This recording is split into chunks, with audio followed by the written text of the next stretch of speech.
and welcome here to Talk FCB, and welcome back to the channel, guys, for some more reaction following El Clasico, because today we are going to be exploring what went wrong in the defeat. Who is maybe to blame? We've heard lots of criticism in the media of certain people, certain players, certain moments in the game, and how much blame, for instance, falls upon Xavi for this defeat to Real Madrid. We're also going to be talking about the performance of Oriol Romeo. He has been a big talking point after the game, and there's been plenty of discussion over Marc-Andre ter Stegen. Those are some of the things that we're going to discuss today. Every angle is going to be covered, and do let me know what you agree with and also what you do not. Let's do it. Because let me first of all, guys, here today give you the first angle of the defeat against Real Madrid, because many people would probably come out and say, look, we played a very, very good first half in this game. Everything was going very nicely. Xavi played with a good lineup. It was played to really good effect, especially in that first half. And in the end, Barca conceded a long-range screamer from Jude Bellingham and a lucky goal, really, with the cross coming in from Carvajal, deflected up off Modric in the end, and Bellingham again was there from close range. We also had a number of contentious refereeing decisions, and don't forget, we had injuries to key players. So people would say, well, maybe Barca were just unlucky. But the thing about that is right now, guys, and I don't think we should massively overreact, I don't think that's going to help anything, but I also don't want us to make just excuses for why we lost to Madrid. Because at the end of the day, we still lost this game. No matter how well we think we played, no matter how many chances we had, we hit the post, all of this kind of stuff, at the end of the day, we still conceded 2 goals in this game. We offered nothing for most of that second half, and we did not recover after their equalising goal. And I just think here, we shouldn't sweep that under the carpet, because especially when you hear the kinds of words that Gundogan is coming out with after the game, about his teammates there, about the dressing room, about the fact that we should be more angry, and I agree with him here. We have to see a reaction, not just with our heads down, not just feeling sorry for ourselves that we didn't win. We have to learn from our mistakes, not just gloss over them, and that means identifying what exactly went wrong. Because naturally, guys, after a defeat in El Clasico, the very first thing that's going to happen is that there's going to be a lot of criticism, there's going to be a lot of attention on the coach of the team. Xavi is well aware of that. When you lose to Real Madrid, you're going to come under a little bit of pressure. But I think the one thing that I really look at with Xavi, before we go on to the subs in this game, which for me were very, very questionable and lacked impact, but it was more about, for me, his words after the game. And again, thinking about what Gundogan is saying there, about the fact that we have to be more angry. We have to actually feel as though here, we need to bounce back. We need to put things right. And I just wonder, listening to Xavi's words after the game, in a big game like this, was he too accepting of the defeat? He said, we deserve to win. He said, we controlled Madrid. They didn't create a lot. We were not clinical enough, but I think our plan worked well. Maybe I am exaggerating. They maybe made us suffer late on, but I honestly think if anybody was going to win the game,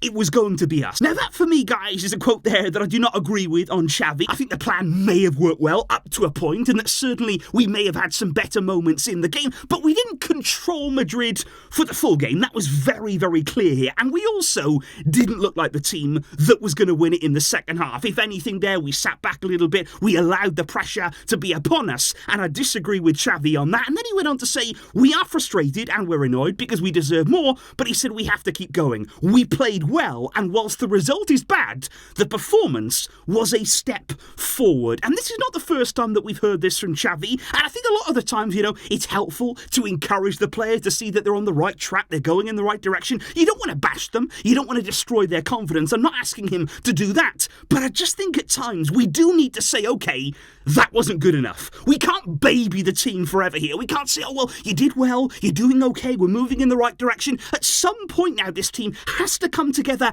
and deliver. And in order to do that, I think at times we do have to be a bit stronger. We have to be a bit firmer. We have to find a way in games. And that, for me, is what we were lacking there. In that second half, when we conceded the long-range strike from Bellingham, we did not react. And that comes from everybody, from the players, from the coaching staff. You need some backbone in this team to stand up when we're really under pressure. And that, for me, is still a big question about this team right now. And then comes the substitution. seconds, which, like I say, guys, to me, they were absolutely woeful. The plan may have been good to start the game. We may have started in the right way, but I think those subs, they completely destroyed everything in the second half. We did not show anything there. Taking off the likes of João Felix, also taking off Fermin Lopez. But that brings us on to our next topic of conversation here, Oriol Romeu. Because as soon as I could see him coming on there, and the fact that he was coming on for Fermin Lopez, that sub just looked negative. That sub for me was everything that was wrong with that second half there. Taking off somebody who was attack-minded, who was energetic, who was really putting pressure on Real Madrid in Fermin Lopez, and then replacing him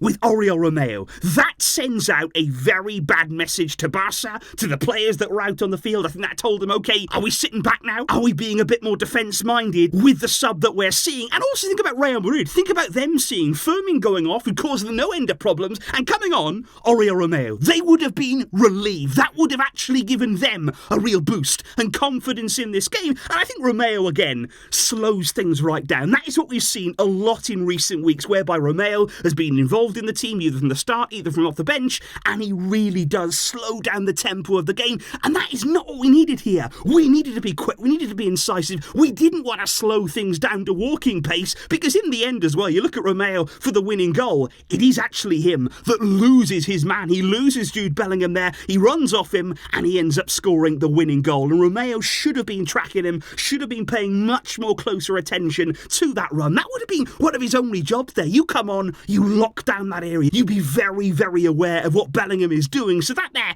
big mistake at a crucial time in the game. And not to just pile on Romeu here, I don't want to do that, but he hasn't had a good few weeks, has he? Despite what was actually a surprisingly brilliant start to his Barca career. We can't forget that in pre-season and the start of the campaign, he was looking very, very good in this team, but it's almost as though now all of that has built up and it's sort of caught up to him all at once right now, because I'd also say as well, he is missing Frenkie de Jong. He was playing much better, looked much more comfortable alongside Frenkie. We haven't seen that, of course, up late, and Romeu has suffered as a result. And I just wonder here, do Barca have any plans now in January to act in the market? Because before we heard they were very happy with Romeu, they were more than content with him in that pivot role, but going forward, we do need to address that. We knew that we would eventually, and even in January right now, I don't know if we have the capabilities to go out and look in the market, but certainly long term, certainly looking to the future. We knew that Romeu was only going to be a stopgap anyway. We need more in that role, and it was another game that really highlighted that. However, guys, despite everything we have discussed in today's video so far, there is still another big player, big moments in the game that we have to discuss, because I want to talk here about Marc-Andre ter Stegen, because I do have to say that he's come under a lot of fire after the game. There has been big criticism coming the way of ter Stegen, and I'm wondering right now, how much of the blame do you feel belongs on his shoulders here? Because obviously he was beaten twice in the game, one from distance by Bellingham and also nutmeg there for the winner, and it's not only that either, because he's also come under quite a lot of criticism, given he's the man with the armband for the majority of the games right now. And after Gundogan's words, I think everybody's looking around thinking, we need more leaders. Where are the leaders? Where are the experienced players to stand up and actually show this team the way? And ter Stegen should be one of those players acting and really leading by example right now. And I've got to say, on the goals, starting there with the one from distance with Bellingham, my initial reaction was, it's a wonder strike. There's nothing that any keeper could do about that. Bellingham has hit it so pure, so clean. It's a wonderful, wonderful goal. You can't look at the keeper. However, when you look back at that goal, when you slow it down, when you look at the replays from the different angles, I think already you can see right here, the first thing you notice is that ter Stegen, look, he's already positioned over the left side of his goal. He has already actually made the move over to that side, so he should be actually really, really well positioned for this strike. Now, the second thing you also notice there, as we run that on, as Bellingham shoots at goal, you can also see it's not actually as far in the top corner as we may have expected it to be. This is not actually an inch perfect strike from Bellingham. It's a long way out. Yes, he's hit it with power, but that, for me, is in a savable position. Now, I know that at the end it swerves away, and like I say, I know he's hit this with pure power. It's not an easy save. I'm not saying that at all. I'm saying ter Stegen has made a massive, massive howler, but it is savable in my opinion. And this is another one of those occasions whereby it's a huge game. It's a huge moment. In the Clasico, you want your keeper to save you. You want a world-class keeper there to stand up